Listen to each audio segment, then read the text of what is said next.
जामवंत जी के वचन सुनकर हनुमान जी बोले, आप सब लोग इसी तट पर तब तक विश्राम करें जब तक मैं माता सीता का पता लगाकर आता हूँ। यहाँ पर यह उल्लेखनीय है, भगवान राम ने भी हनुमान जी को सुपात्र जाना था, तभी माता सीता को पहचान के लिए अपनी मुद्री दी थी,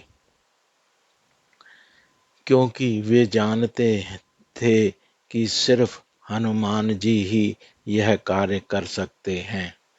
अंगूठी देते समय भगवान राम ने अपने बल का एक अंश भी हनुमान जी को अर्पण कर दिया था। तब हनुमान जी ने समुद्र के किनारे के एक पर्वत पर अति वेग से उछाल ली, तो वह पर्वत हनुमान जी के वेग से पाताल में चला गया। अर्थात अज्ञानी और जड़ व्यक्ति जिस पर भी भगवान की कृपा हो जाती है, उसका अति शीघ्र कल्याण हो जाता है।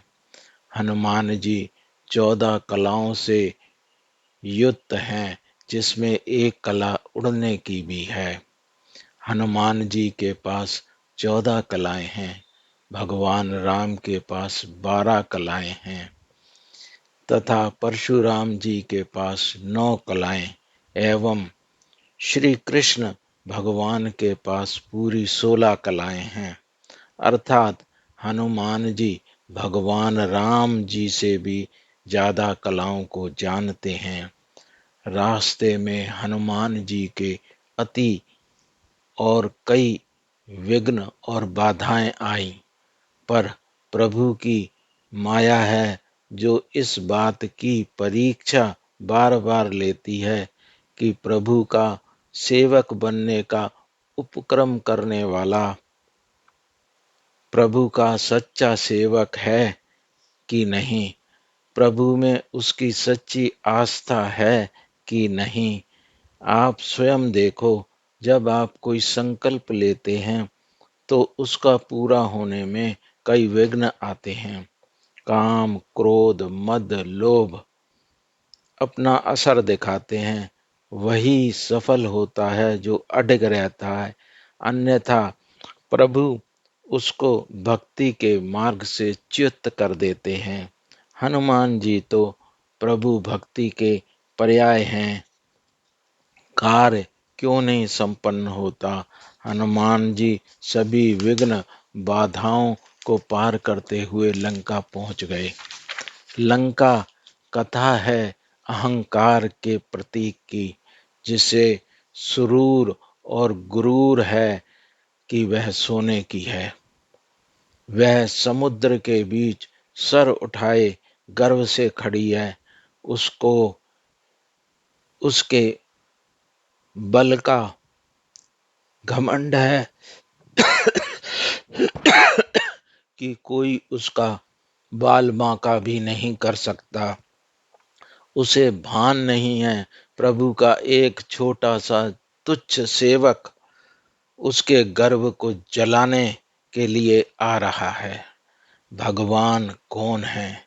निष्काम है, पूर्ण काम है, जिनके लिए कुछ भी असंभव नहीं है। कहेऊ तात अस मोर प्रणामा, सब प्रकार प्रभु पूरन कामा। रावण सोने की लंका से अपना ऐश्वर्य दिखाता है, परंतु भूल जाता है कि प्रभु के आशीर्वाद वरदान से ही उसे ऐसा ऐश्वर्य प्राप्त हुआ है। पर वह मद में यह बात भी भूल जाता है कि कोई भी वर तब तक ही प्रभावशाली होता है जब तक वह लोक कल्याण में उपयोग होता है। दुर्भावना से वह वापस हो जाता है, अर्थात उसकी शक्तियां खत्म हो जाती हैं। प्रभु के प्रताप से देवता और दिक्पालों को उसने अपने बस में कर वह अपने को प्रभु से ऊपर मानने लगा है। कर जोड़े सुर दिसिप बिनीता, भ्रगटी बिलोकत सकल सभीता। और उनको नीचा दिखाने के लिए उनकी पत्नी को बलात् हर लाया है। रावण प्रकांड पंडित था, पर वह भूल गया कि वह प्रभु की पत्नी को नहीं, वरन उनकी माया को अपने साथ ले आया है। भगवान किसी को भी दंड नहीं देते, वरन उसके कर्मों के अनुसार उसकी बुद्धि में भेद उत्पन्न कर देते हैं। जाको प्रभु दारुण दुख देही, ताकि मति पहले हर लेही।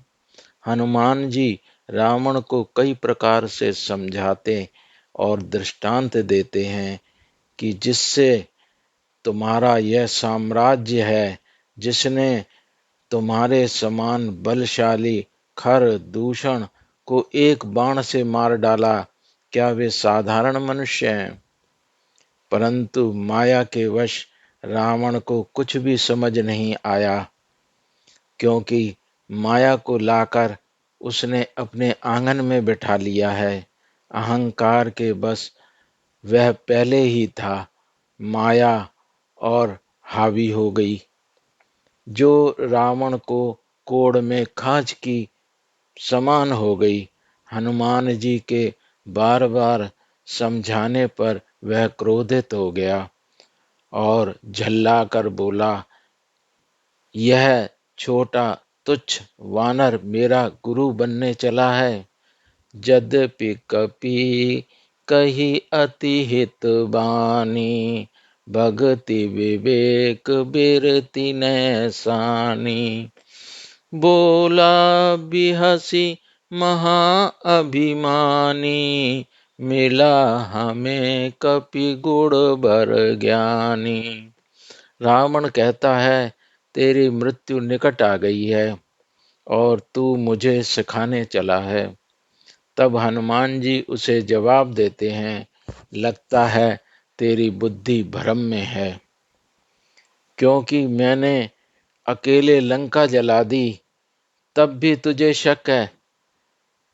इंगित करता है रावण पूरी तरह से प्रभु की माया के बस में है, इसे कुछ दिखाई नहीं दे रहा। हनुमान जी भगवान के दूत हैं, इसलिए बिल्कुल निर्भय हैं, वह किसी से डरते नहीं। रावण के चिल्लाने पर राक्षस हनुमान जी को मारने दौड़ते हैं। इतने में ही विभीषण वहां आ जाते हैं और सबको रोक देते हैं तथा रावण से विनय करते हैं कि नीति का पालन कीजिए, दूत को मारना अनुचित है। यदि बहुत जरूरी है तो कुछ दंड देकर उसे जाने देना चाहिए।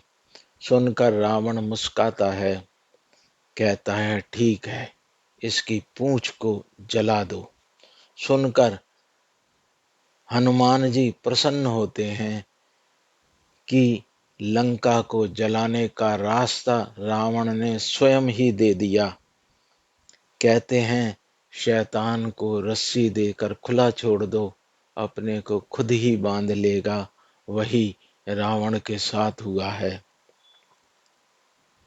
राक्षसों ने हनुमान जी को घेर लिया और उनकी पूंछ पर तेल से भीगे कपड़े लपेटने लगे। हनुमान जी तो मायापति के दूत हैं, उन्होंने धीरे धीरे माया फैलाकर पूंछ बढ़ाई। पूरी लंका का तेल एवं कपड़े खत्म हो गए, पर पूंछ अभी भी बाकी थी। हनुमान जी की माया को दुष्ट राक्षस समझ नहीं पाए, केवल खेल समझकर लगे रहे। जब कोई व्यक्ति अकारण किसी के प्रति दुष्टता दिखाता है तो उसकी सोच मंद पड़ जाती है। बस उतना ही सोच पाता है, उससे आगे का सोच उसको आता नहीं। उसने सोचा था इससे पूंछ का दहन, उसने सोचा नहीं था इससे पूंछ का दहन नहीं, लंका का दहन हो जाएगा। और फिर रावण जल गई धू धू कर। जब अकारण सत्यनिष्ठ व्यक्ति से दुष्टता की जाती है तो ब्रह्मांड के देवता परोक्ष रूप से उस व्यक्ति की मदद करते हैं और दुष्ट का प्रतिकार करते हैं। वही हुआ, वायुदेव ने मदद की और लंका जल गई। हरि प्रेरित ते ही अवसर, चले मरुत 49, अट्टाहस करि गर्जा कपि, बड़ी लाग आकाश। वहां शनि देव भी रावण की काल कोठरी जल जाने के कारण आजाद हो गए। उन्होंने टेढ़ी नजर से लंका को देखा।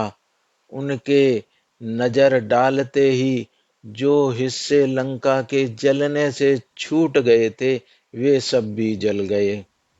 क्योंकि शनि देव हनुमान जी की वजह से रावण की काल कोठरी से आजाद हुआ था, इस कारण शनि देव हनुमान जी के ऋणी हैं।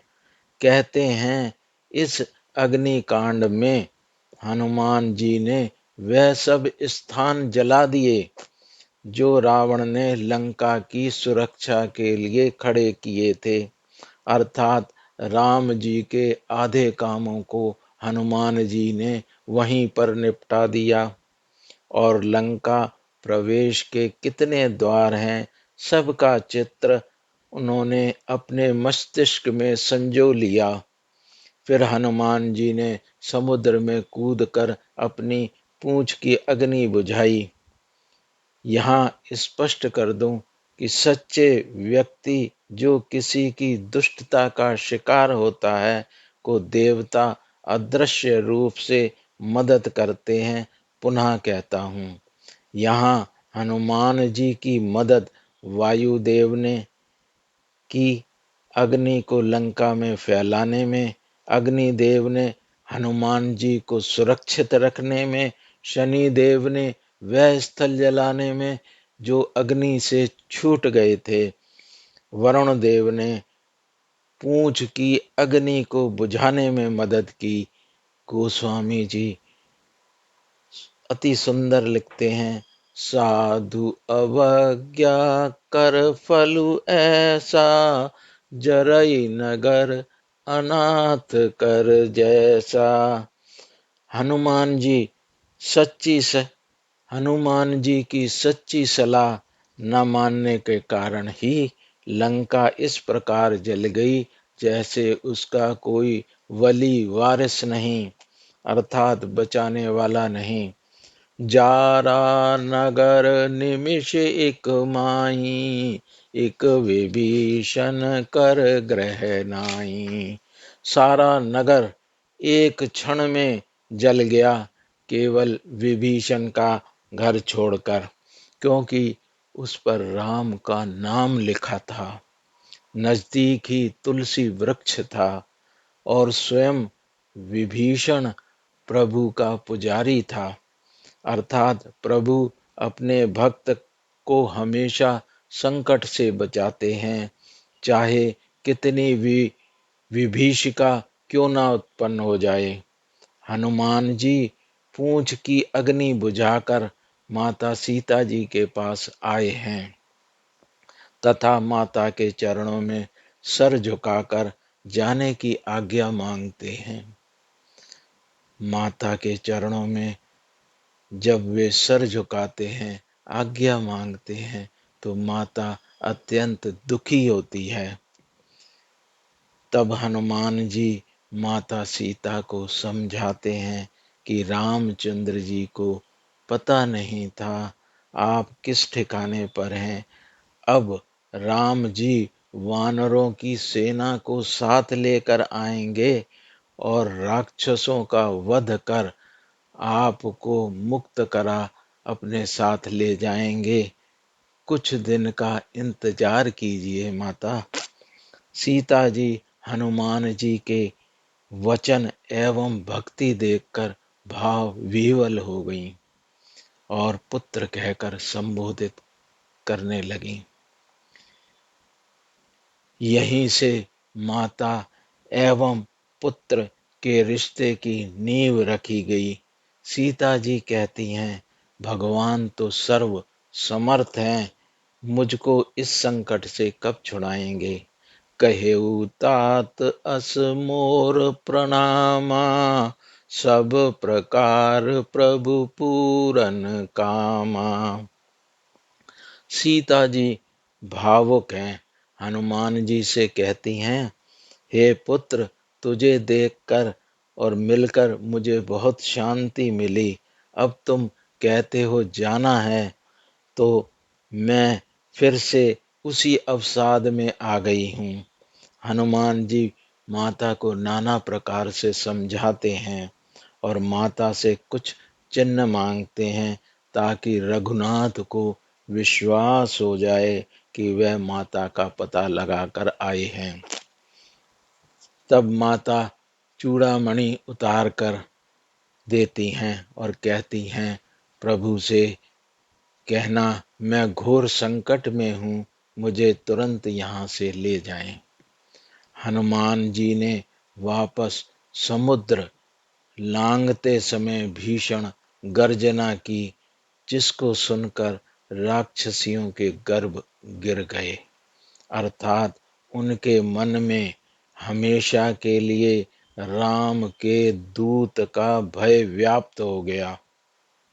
दूसरे शब्दों में कहें तो राक्षसों ने जो संकल्प मंसूबे पाल रखे थे, वे सब धराशायी हो गए, उनके दिमाग से छिटक गए और वे सब डर गए।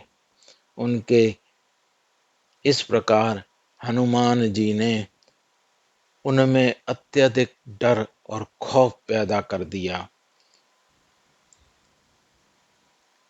कि वे इतने डर गए कि अधमरे हो गए। समुद्र पार कर हनुमान जी दूसरे छोर पर पहुंचे हैं, जहां सारे वानर हनुमान जी का इंतजार कर रहे थे। हनुमान जी के मुख की प्रसन्नता इस बात को बता रही थी, काम हो गया है।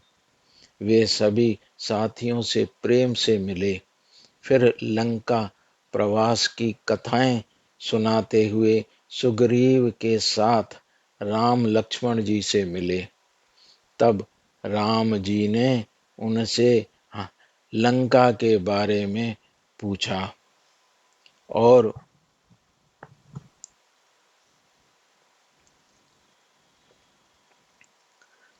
तब जामवंत जी कहते हैं, राम जी, जिस पर आपका वरद हस्त हो, उसका बुरा हो ही नहीं सकता।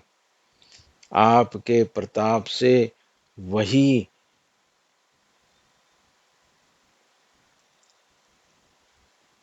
जीत का पात्र है, उसका यश तीनों लोकों में फैलता है, सफलता उसके चरणों को चूमती है। हनुमान जी के सारे कारनामे जामवंत जी राम जी को सुनाते हैं। तब रघुवीर प्रसन्न हो उनको गले से लगा लेते हैं और माता के बारे में पूछते हैं। तब हनुमान जी बोलते हैं, प्रभु, माता बहुत दुखी है, उसका दुख देखा नहीं जाता। आप तुरंत चलिए और माता को राक्षसों के कब्जे से तुरंत छुड़ा लाइए। राक्षसों की बिसात ही कितनी है। माता के दुख की बात सुनते ही प्रभु की आंखें नम हो जाती हैं। यही अच्छे जोड़े की, अच्छे पति पत्नी की निशानी है। एक के संकट में होने पर दूसरा चिंताग्रस्त है, कैसे उसके संकट का निवारण करूं सोचता है। एक दुखी है तो दूसरा भी दुखी है, भले ही वे सामर्थ्यवान भगवान ही हैं। एक की भावनाएं दूसरे के मन मस्तिष्क पर छाई हुई हैं। यही पति पत्नी के प्रगाढ़ संबंधों को दर्शाते हैं। प्रभु मानव चरित्र में हैं। दूसरे ही क्षण हमको विचार आता है, जिसका मन, शरीर, कर्म, वचन सब कुछ भगवान को समर्पित है, उसको कभी दुख हो ही नहीं सकता। वचन काए मन मम गति जाही, सपने बूझिए विपत्ति की ताही। तब हनुमान जी कहते हैं, कै हनुमंत विपत्ति प्रभु सोई, जब तब सुमिरन भजन न होई। हनुमान जी कहते हैं, जब व्यक्ति से प्रभु का सुमिरन भजन छूट जाता है तो वही समय विपत्ति का होता है। यहाँ तो माता प्रभु से साक्षात विलगाव में है। सोचिए कितने बड़े दुख, कितनी बड़ी विपत्ति है। निमिष निमिष करुणा निधि, जाहि कल्प संबीती, बेगी चलिए आनिए, भुज बल खल दल जीती। माता की शारीरिक एवं मानसिक दशा का स्मरण कर हनुमान जी रोने लगते हैं। यह इस बात का द्योतक है, संतान 9 महीने नाड़ी से जुड़कर उसके शरीर से जब प्राण और भोजन प्राप्त करती है तो दोनों प्रत्यक्ष अप्रत्यक्ष रूप से भावनात्मक, मानसिक, शारीरिक रूप से एक दूसरे से जुड़ जाते हैं तथा एक दूसरे के सुख दुख संवेदनाओं को बिना किसी के बोले महसूस करते हैं। कृष तनु शीश जटा एक बैनी, जपति रघुपति गुण श्रेणी। निज पद नयन दिए, मन राम पद कमल लीन। परम दुखी भा पवन सुत, देखि जानकी दीन। जो व्यक्ति प्रभु की भक्ति में लीन होता है, अर्थात गलत काम नहीं करता है, वह कभी विपत्ति में नहीं पड़ता है। यदि कभी विपत्ति में पड़ा भी तो उसे पता ही नहीं लगेगा कब विपत्ति आई और चली गई। आप तो बस जल्दी कीजिए, जल्दी चलिए और शत्रु को जीत कर माता को ले आइए। केतिक बात प्रभु जातु धान की, रिपुहि जीति आन भी जान की। हनुमान जी की इतनी निष्ठा और प्रेम देखकर भगवान भाव से भर जाते हैं और हनुमान जी के सिर को प्रेम से सहलाते हुए कहते हैं, सुनु कपि तुहि समान उपकारी, नहीं को सुर नर मुनि तनुधारी। भगवान के ऐसे उदार वचन सुनकर हनुमान जी के मन पर हर्ष छा गया और वे प्रेम के वशीभूत हो प्रभु के चरणों पर गिर गए। हनुमान जी की आंखों में ऐसे निश्चल प्रेम के लिए अविरल अश्रु बह रहे हैं। उन्होंने भगवान के चरणों को कसकर पकड़ रखा है। भगवान हनुमान जी को उठाना चाहते हैं पर प्रेमवश हनुमान जी उठते नहीं हैं। भगवान के कोमल हाथ हनुमान जी के सर के ऊपर हैं। ऐसा सुंदर प्रेम से भरा दृश्य देखकर शिव शंकर कथा कहते कहते भाव विवल होकर ठिठक गए। वे भी भगवान की करुणा के शिकार हो गए। अति शीघ्र शिव शंभु ने अपने को इस आकर्षण से मुक्त किया और कथा को निरंतर किया। भगवान दीन बंधु हैं। अकिंचन पर कैसे प्रेम वर्षा करते हैं स्पष्ट है। राम जी हनुमान जी से लंका के बारे में पूछते हैं, हे हनुमान, लंका के बारे में बताओ, लंका कैसी है और तुमने कैसे इसे जलाया। लंका से तात्पर्य मन के दुर्भावों, दुष्कर्मों और दुष्विचारों से भी है। हनुमान जी उत्तर देते हैं, यह सब आपकी कृपा का फल है, अन्यथा एक वानर में इतनी शक्ति कहाँ। जिस पर आपकी कृपा हो जाए उसके लिए कुछ भी असंभव नहीं है, वह सब कुछ कर सकता है। हनुमान जी अत्यंत ही भावुक हैं और कहते हैं, प्रभु मुझ पर दया कीजिए एवं अपनी भक्ति का दान दीजिए। मैं हमेशा आपका सेवक दास बन कर रहूंगा। नाथ भक्ति अति सुखदायिनी, देहु कृपा करि अन्न पायिनी। सुनि परम सरल कपिबानी, एवं हसतु तब कहेउ भवानी। निष्काम भाव से जब कोई व्यक्ति प्रभु को समर्पित होता है उसको ही भक्त कहते हैं।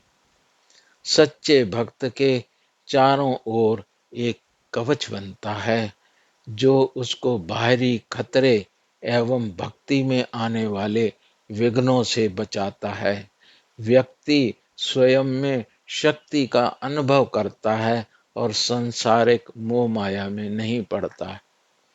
हनुमान जी के भक्ति भाव को देखकर प्रभु ने उनको अपनी भक्ति दान कर दी। भक्ति स्वामी और सेवक के बीच का रिश्ता है। जब सेवक स्वामी में प्रधान सेवा भाव रखता है तो सेवक भी स्वामी के सानुकूल हो जाता है। धीरे धीरे उसमें स्वामी की शक्तियां आने लगती हैं। स्वामी स्वयं ही अपनी शक्तियां सेवक को दे देता है। जाओ जगत का कल्याण करो। राम जी ने भी अपनी शक्तियां भक्तियां हनुमान जी को अर्पित कर दी हैं। यथा स्वामी को सेवक पर विश्वास हो जाने पर वह अपने प्रतिष्ठान एवं गल्ले की चाबियां सेवक को दे निश्चिंत हो जाता है, वही कुछ यहाँ है। राम जी समझते हैं हनुमान जी मुझसे ज्यादा भक्तों का ध्यान रखेंगे, इसीलिए उन्होंने अपनी शक्तियों को हनुमान जी को अर्पित कर दिया। भगवान शिव पार्वती जी को कथा सुनाते हुए कहते हैं, उमा जो राम का स्वभाव जान गया उसको प्रभु के भजन के सिवा ना ही कुछ सुहाता है और ना ही कुछ सूझता है। उमा राम स्वभाव जेहि जाना,